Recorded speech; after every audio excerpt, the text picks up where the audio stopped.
এটা তুমি edit করবে. Hello and welcome. And here is to wishing all of you Shubho Novobosho. Since we launched our first video nearly a year ago, we've come a long way. In my first video, I showed how to use a sari and wear it as a dhoti. And I thought I would take this occasion to show you how to wear a traditional Bengali dhoti using a dhoti which has been starched and pleated in a traditional Bengali way. Can I have the dhoti, please? Three guesses who my invisible assistant is. That can't be a hard guess.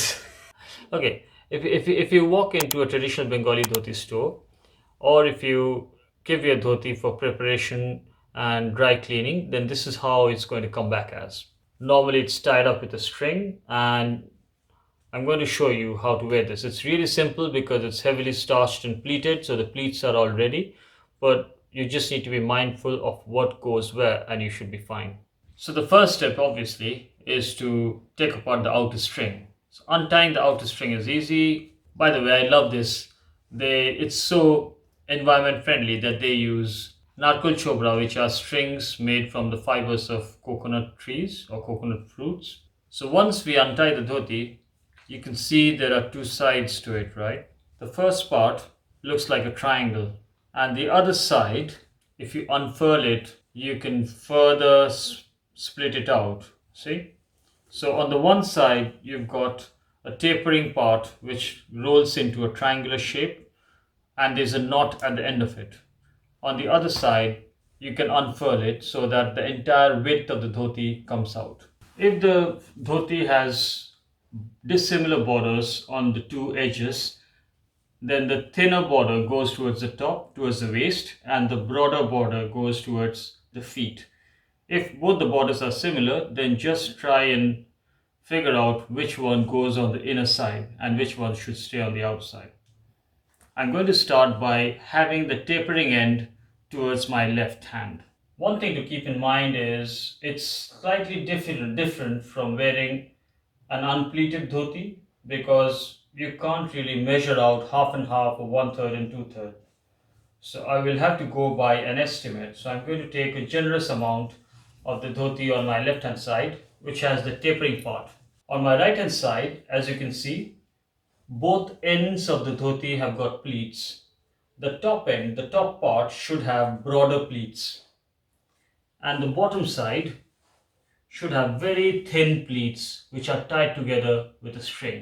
That's the important bit to keep in mind. So the smaller pleats tied up with a string should be on the floor. The ones which are the broader pleats, that should be towards the waist. I'm going to open up a couple of pleats and start off with a knot near the center of my waist. The next step is to untie the string which holds together the tapering part. As soon as you untie it, you can see this part has also got nice broad pleats which were folded and tied up. So that goes in between my legs, and I'll tuck it in at the back.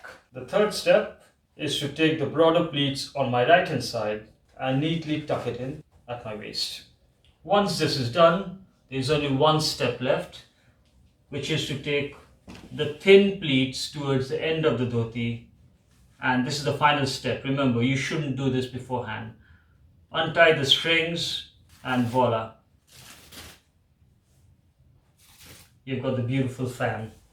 You should probably tell them not to wear bright colored checkered shorts with a dhoti. Yeah, so my invisible assistant is pointing out that I should tell you guys not to wear bright colored shorts or bright colored underwear underneath the dhotis, especially if you plan on wearing short kurtas, which I often do. So there are 4 steps in wearing the dhoti. Just to recap: the first step, tie a central knot.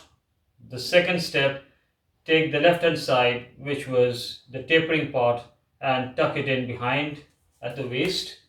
The third step, on the right hand side, you take the broader pleats at the top and tuck it in. And the final step is to untie the string at the bottom, thin pleats, and to spread out the pleats which were heavily starched. And that should give you the beautiful fan-like shape as you see here. Let me just complete my ensemble by putting on a kurta and I'll show you the final picture.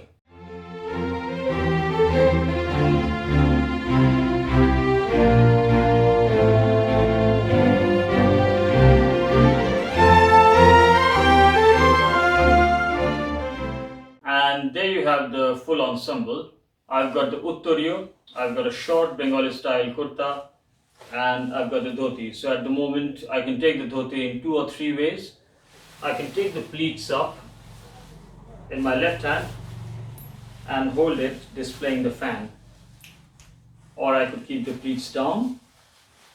But keeping the pleats down, you shouldn't be in a position to run around too much. Just bear in mind, if you have to walk or climb stairs or run, just pick up the pleats in your hand, and that will avoid tripping over your own pleats.